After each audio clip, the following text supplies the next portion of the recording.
Chapter 5. Euclid. Their love was real, but the circumstances were fabricated. It would be insane to stay after knowing the dolls had kidnapped her. Alouette sat in the dark, dense forest, clutching her knee for comfort. Was it insane? They gave her security and anything she wanted. All she needed to do was be their little doll. What were her other options? Alouette had little besides the few supplies in her bag. No, you still have the map and boots. Crawling, she retrieved her shell of a leg, but it wouldn't stick anymore. It wasn't broken. Her identity as the doll witch was. Alouette tied it to her knee with bandages and a wobbly fitting. As she felt around for something to use as a cane, emerald glimmered in the brush. It called for her. Or she was going delusional. All she found was a tall branch twisted like a braid.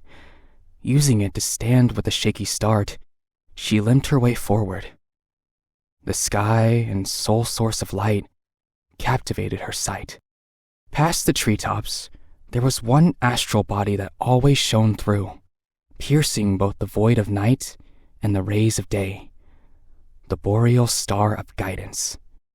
Alouette didn't know if it was something she had learned, instinct, or desperation, but she walked using the star as her guide. She thought Boreal looked lonely without auroras surrounding it. Why would she ever think so? Auroras were visible exclusively from the isolated, freezing banks of the winter province. Surely she had never been there. It was a land from which people seldom entered or exited. Once nearing the valley, a verdant flash caught her eye once again, this time much closer. Emerald granules peppered in the gaps of the cane's braided wood glowed with life. In her hands was a witch's staff. When she took another step, the staff blinked like a lighthouse, flashing until Alouette changed her direction. Confused and curious, she turned back around and stepped in 8 directions until the staff was satisfied enough to shine again. Following its path led her to an innocuous patch of grass. Again, the same presence as the valley and cabinet. Coming closer, she saw that the patch grew lusher than anything else in the area. It's the size of a body. The staff shone brighter than ever. This had to be the spot it was trying to guide her to. Alouette glanced back and forth at it and the patch. Finally, she decided to lay the staff flat on the grass, smiling and wiping her forehead for having done a good deed. Or not. As she hobbled away, the emerald light swelled in annoyance and beckoned her back. It dyed the entire area. No forest had ever looked that green before. In your world, it would be like a crosswalk light beckoning you over while also threatening to kill you. Okay, I don't understand, but I'm here, Alouette squeaked, shielding her eye. She never thought she'd want 2 eye patches. In her blindness, she stumbled onto the grass. The light died down and blinked in condolences as she complained. Another whisper from the subconscious interrupted and quieted her. Someone died here. With the realization, Alouette slowly lifted and inserted the staff into the grounds like a grave marker, and the light disappeared. Had she done something wrong? She fretted until something light like a feather brushed her shoulder. Sidestepping into view was the apparition of a young man smiling and waving hello. His other hand covered a bloody slit severing his throat. The injury and muted colors of his transparent form contrasted with the health and friendliness of his face. Black shoulder-length hair framed his boyish face, with one lock tucked behind his ear. On that side was a beauty mark under his eye and a star-shaped earring that matched his olive irises. His clothes were practical. A white dress shirt with a leather shoulder harness, black pants fitted with various pouches at the belt, and combat boots. One could mistake the unornate attire for human, except on his arm was a brass-colored band that signified witch medical personnel. He cast no shadow. In its place were fractals of light bouncing in bright blues, purples, and yellows. Holding back a yelp, Alouette plastered both hands over her mouth, as if astonishment were something you could grapple down. The man's face shifted between surprise, concern, and delight. He patted her head, phasing through as a light breeze, and chuckled soundlessly as she gathered her wits. Flustered, Alouette stumbled from her knees onto her behind, to which the man tilted his head in polite concern. Is this your staff? Did you die here?" Alouette shied away from the grass, but the man waved a dismissive hand. To her question, he nodded and bowed with princely grace, crossing his ankles and tucking his free hand behind his back. Once silent introductions were over, he knelt and waved a hand over her shoulder and knee. Green light traced his fingertips and sparkled at the dull joints. A light, pleasant jolt coursed through her as the artificial limbs reconnected with her nerves. She had mixed feelings about relying on them, but couldn't deny the necessity. "Wow, thank you," she said, unraveling the knee's bandages in amazement. Witches always repaid their debts. Still covering the glaring wound in his neck, the man smiled to say she was welcome. The binding concept of his injury made it impossible for him to speak, even in death. It reminded Alouette of all the time she had spent in the mirror. "It doesn't bother me." She lowered his hand by the wrist and steeled herself to not wince at the bloody opening. Nervously determined, she wrapped her bandages around his neck, tying the knot into a one-sided bow. As if fresh, or melding with her offering, bright red blood stained his throat. He blinked in surprise. She had been able to make contact with him. More importantly, she'd given him something that was hers, a gesture that witches do not take lightly. "Sorry, they're used, but..." He opened his mouth slightly and looked down at the bandages, brushing his fingers against them. "I'm surprised that worked," he said in a handsome voice that matched his face. The two stared at each other in silence until an uncomfortable, confused sound gurgled from the back of Alouette's throat.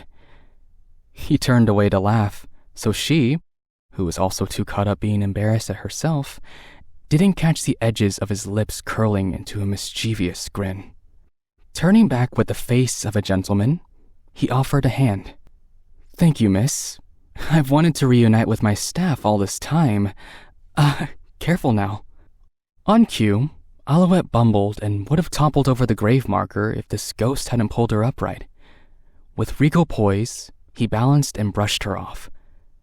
He didn't seem to mind her clumsiness, instead, laughing with a newfound voice as she stammered more apologies.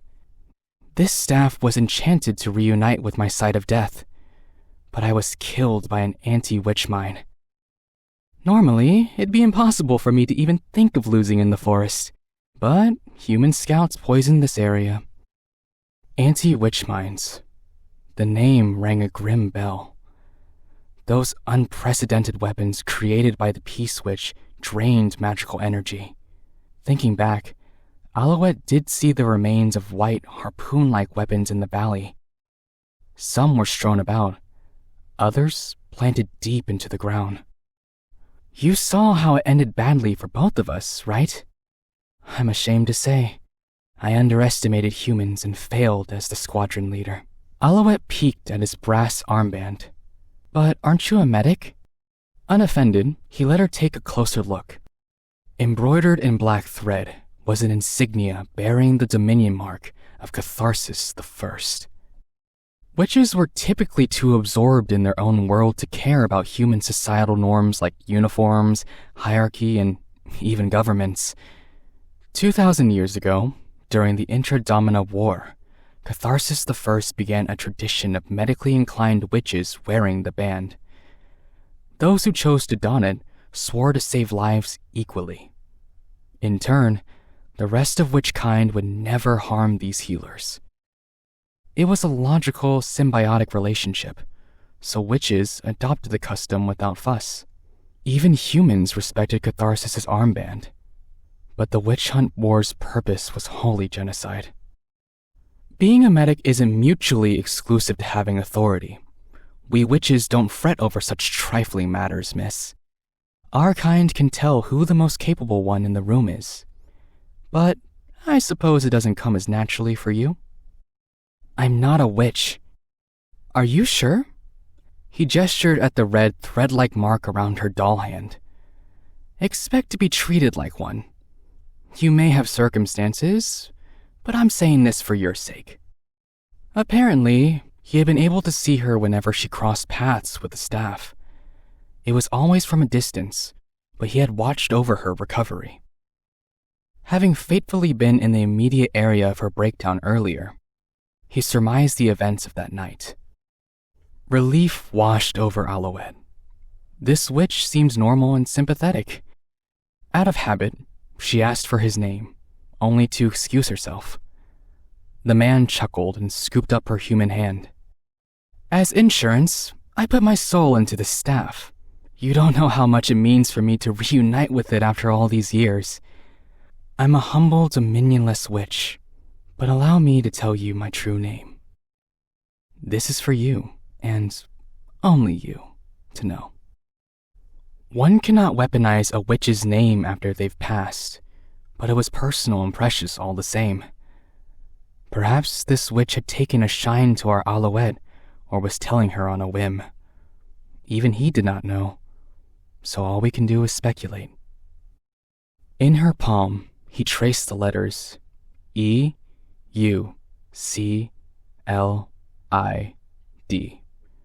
Her face lit up. Euclid? I'm Alouette. She blabbed in record time. They stood in silence as Euclid's serene smile twisted into a tight squiggle. Realizing that this was a mistake, he slapped a hand over his face to iron out his exasperation. Alouette sobbed. When she mentioned heading for Callum, Euclid pointed in the direction of the flower field. If you go back to the suit of armor, I'm sure he'll help you. From the staff, I saw when he carried you home.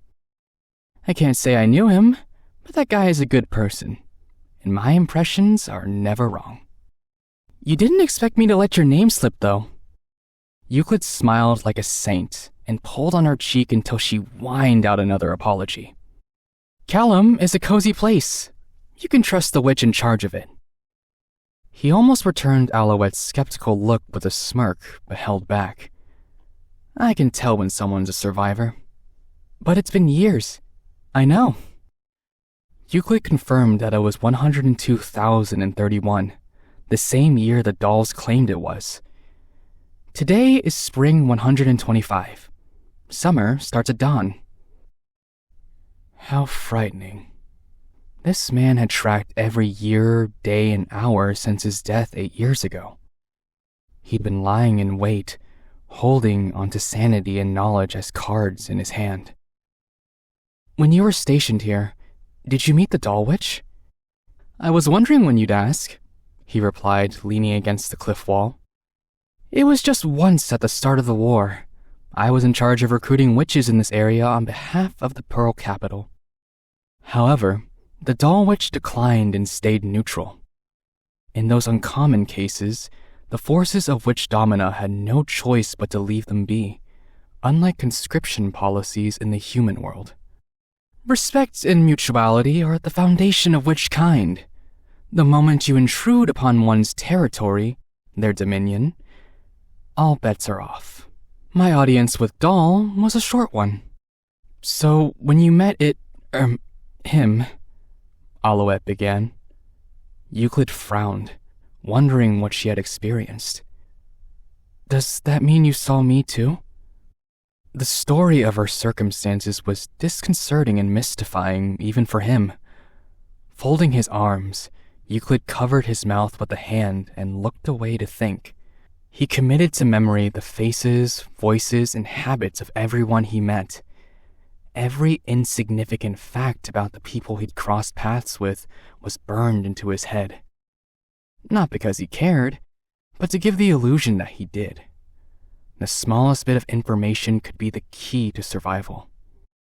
Thus, he was certain the female voice he heard in that house a decade ago was not the same as the girl in front of him. And yet, with the clarity that Euclid would gamble his life on, the doll witch called that woman Alouette. Euclid's eyes narrowed like a snake's before closing. I only saw doll. I can't say for certain if you were there.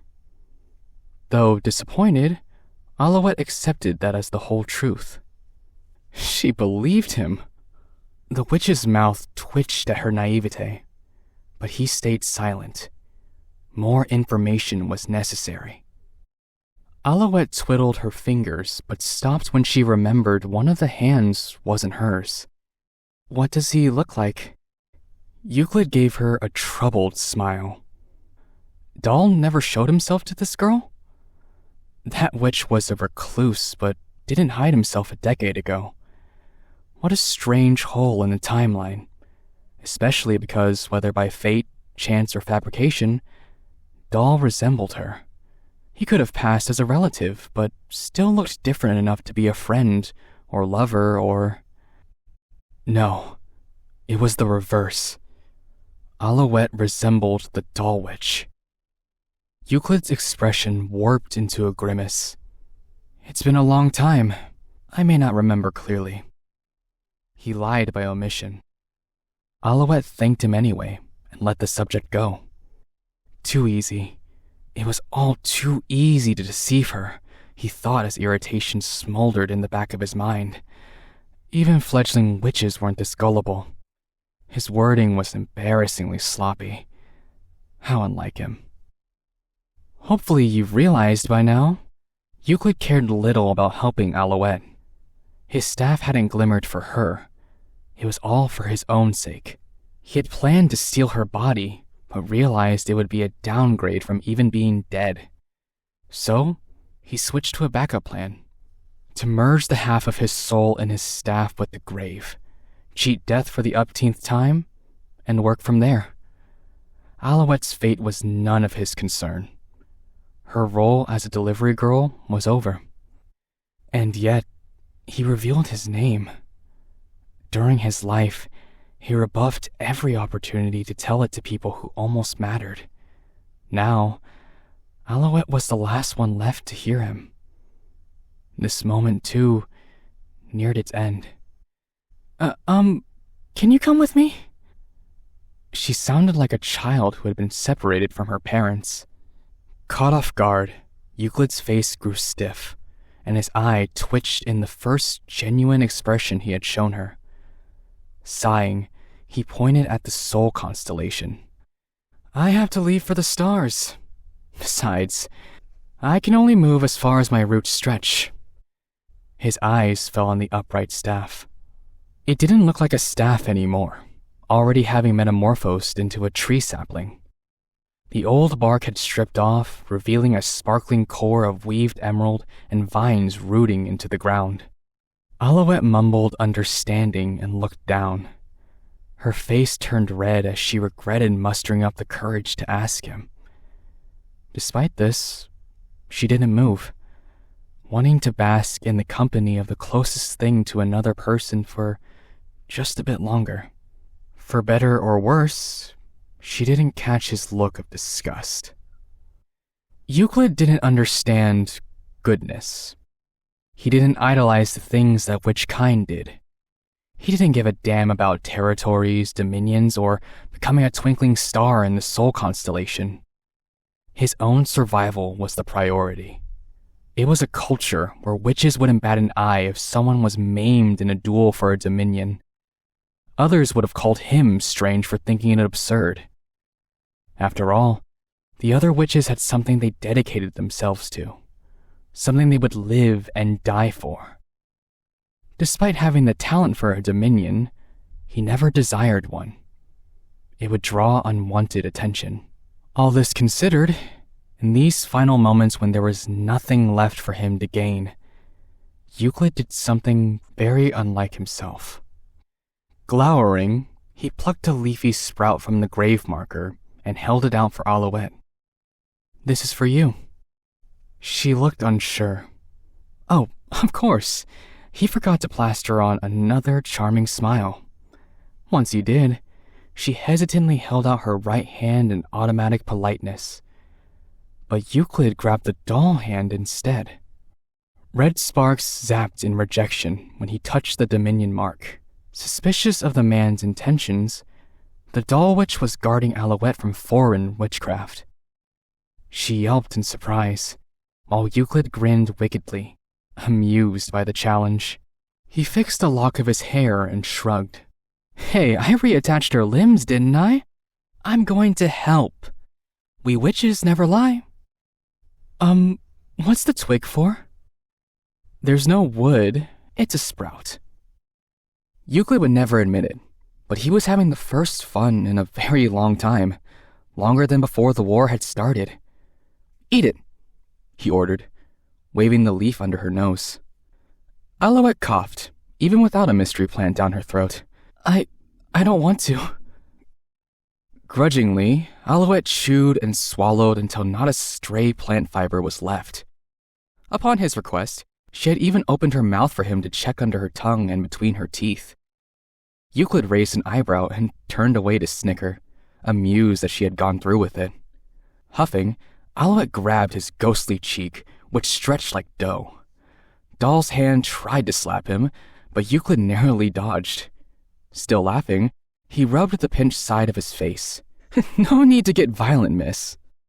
That wasn't me, I swear." Euclid gave an all-knowing smug look, and his crinkled eyes finally matched the curl of his lips. It was a face he seldom showed in his lifetime. No one would have trusted this Cheshire grin. The things that death does to you. It didn't matter if he put on a facade anymore. If only he would join the stars. "Why'd you make me eat that?" "Nutritional purposes." Alouette's hand moved in for another pinch, while Doll's hand balled up for a punch. "It's to create a connection," he explained, hopping away to the edge of his roots. "You gave me the bandages, so I've returned the favor. When you're in trouble, invoke my name. I can come to help you, but only once." Alouette's blue eye glittered with gratitude as her opinion of him flipped again. Her innocent radiance reminded him of the Soul Constellation and all the other people he had deceived in life. Irritation whittled at him as she said something about how kind he was, how he was a good witch. Euclid continued to smile and block the noise out until Alouette finally said she was going to leave. "By the way, according to the dolls, the war ended 3 years ago. If witches never lie, then it must be true." Euclid chuckled to hide his boiling contempt and humiliation for having died only halfway into the war. Fast learner. She was clueless. And yet, he helped her more than he ever would have in life. Since he'd done so much already, it wouldn't hurt to help a little more. Even if she wasn't meant to live much longer, especially with a body like that. Euclid sat on a boulder beside his grave and beckoned her to join him. Seating herself with a polite distance between them, Alouette peeked at his melancholy profile. Without a word, he reached over to a nook in the boulder. His hand phased through solid rock and pebbles until reaching a crushed wildflower. Attempting to prop it back up, he tugged despite not being able to make contact with the obstructing rocks. Once Alouette realized this, she jumped up and excavated it. "I think it's dead." Ignoring her sympathetic words, Euclid stroked the underside of the petals. Green light shone from his fingertips through his gloves, invigorating it and sprouting new buds. Amazed, Alouette leaned in closer. Her hand brushed against Euclid's, prompting her to blush and apologize. He paid no attention, occupied with the reason why they were able to touch at all. But after a moment and a few minutes longer, they sat there. Just a boy and a girl, talking about some beautifully trivial things that neither of them would remember. It would become his fondest memory. Witches are simpler than they seem. They want a specific thing and will do anything to achieve their dream. If you respect that, you'll get along with any of them. It was a piece of advice that had kept him alive for hundreds of years. He wasn't sure why he was telling her. I see. Alouette pondered. In that case, well, what do you want? And he stopped. The mask fell. He stared at her, his olive eyes dull and hollow. Alouette flinched, wondering if she had said something out of line again. Just as she opened her mouth, his voice lashed out. No, it's not taboo. No, I don't want your apologies or sympathy. And no, I'm not reading your mind. Euclid hissed bitter words, but she had no idea why. He didn't give her the chance to ask. You're so naive and easy to read. It's annoying, he added, standing back up. The girl watched in confusion as he clicked his tongue before gritting his teeth. Don't you get it? I've been using you. You even ate a part of me because I asked nicely. Now I could tear your organs inside out and turn you into fertilizer if I felt like it. Even Doll wouldn't be able to protect you. Euclid leaned in close and picked up a lock of her hair. How dumb do you need to be? Doing as you're told like a little puppet? You fit right in with that dollhouse. It's almost pathetic enough to be cute. The closer he came, the colder the air froze around them. Why don't you go back while you still can? The switch in his attitude was strange and somehow unconvincing, but hurt nonetheless. She wanted to ask what was making him say this, but a scowl silenced her.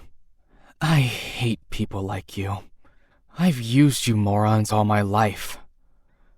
The two remained still, their noses nearly touching. Alouette whispered, quivering. Ask what your dream is. You were the one who said I'd... Perhaps she wouldn't be able to understand this witch's heart either. She lowered her head. Euclid stared down at her, and then away. It doesn't matter if the war is over. People don't change. You'll die out there, and it won't be easy or pretty. Go back to Doll. Not looking up from the ground, Alouette shook her head. Doll's hand lay dormant in her lap, respecting her choice.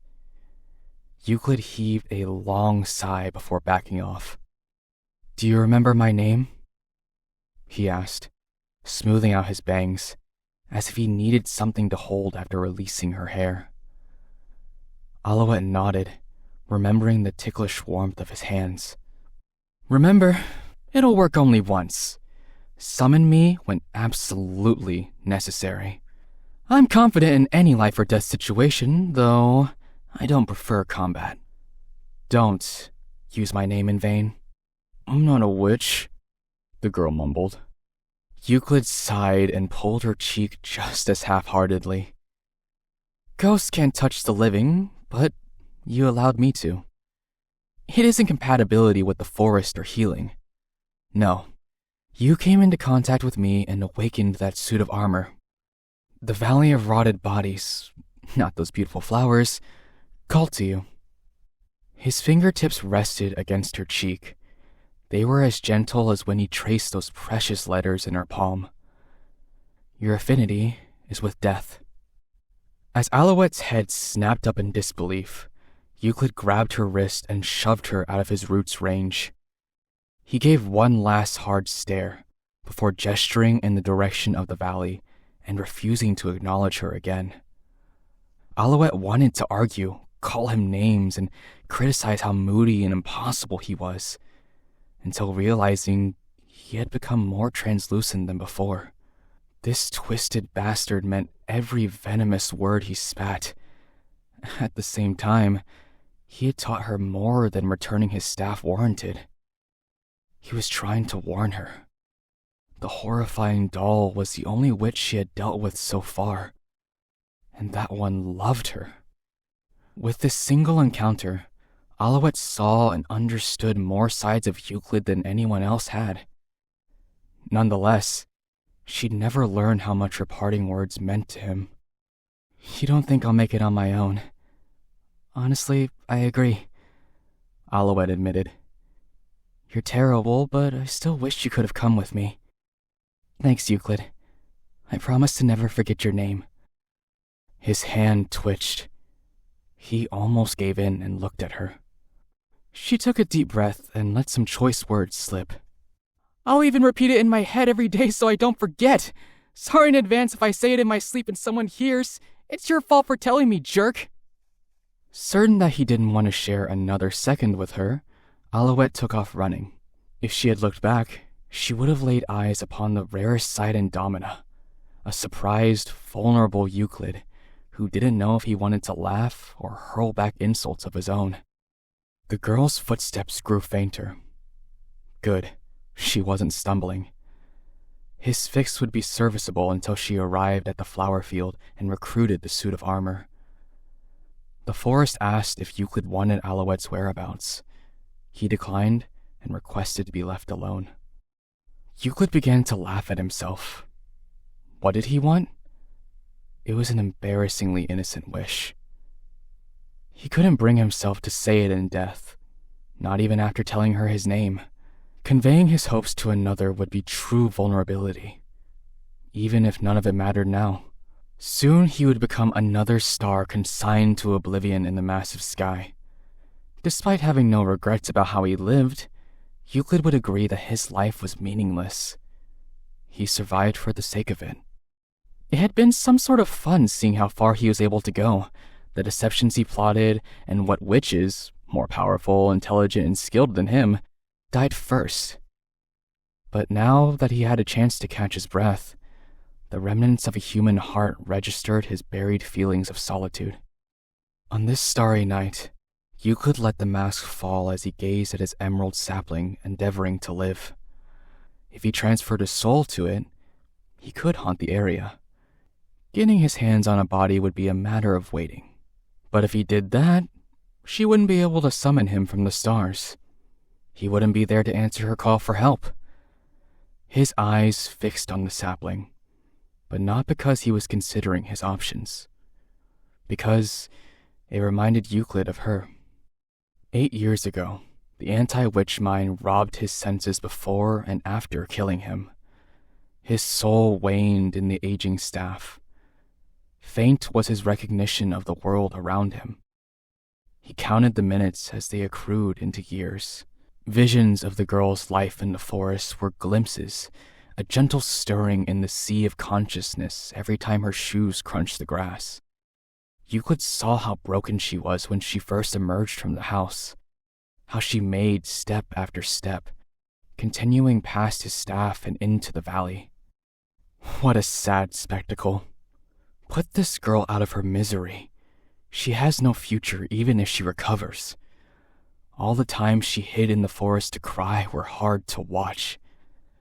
The moments when her face brightened with shaky confidence were even crueler. Euclid felt no desire to comfort or cheer this utterly hopeless and capable girl on.